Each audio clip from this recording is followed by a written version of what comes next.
गोटे पद दोहा चारि पद 14 अक्षरी दीपद पुराण कथा कला तोर तोर किए कहला से अछंती तोर रंग छाड़ी जीव रे मु तांकू कहूनी भक्त माने कहउचंती जगन्नाथ कालिया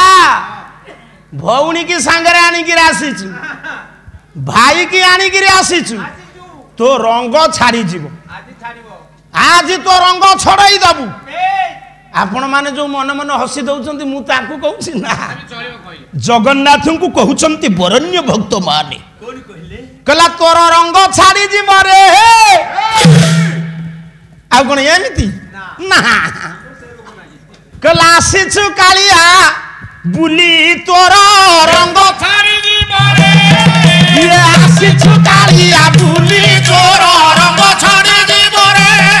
आइरा आसीचु कालिया बुली तोर रंग छाड़ी जीव रे लक्ष्मी रस होई लक्ष्मी रस होई रस घर जाई भांगी तो देलेनी चूली तोर रंग छाड़ी जीव रे आइरा आसीचु कालिया बुली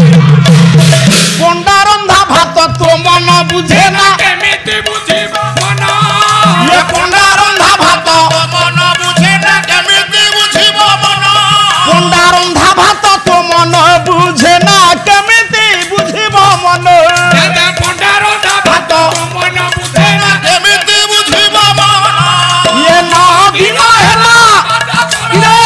दिन हेला टमाटो परे कांदी सरू नाही तोर रंग छाड़ी जीव रे होइरा आसीचु कालिया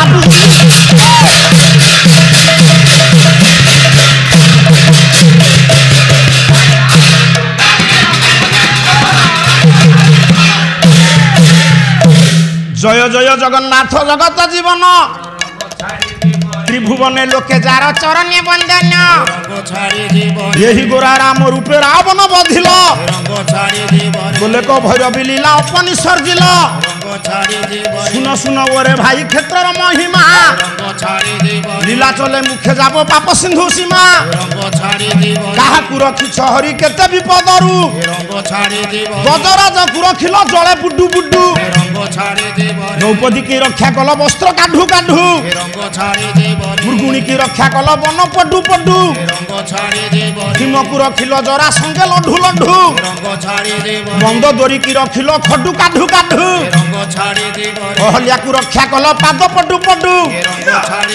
यही परी केते भक्त उद्धारी आपण मो बेल को महाप्रभु न हुआ कृपण गप टप करने को आउ नाही बेल चारिपद कथा मोर पालार संबल जेतिकी बसी अछंती विद्वान मंडन समस्त की निवेदन कर सनातन समस्त ठारे मोर लागी गला ओली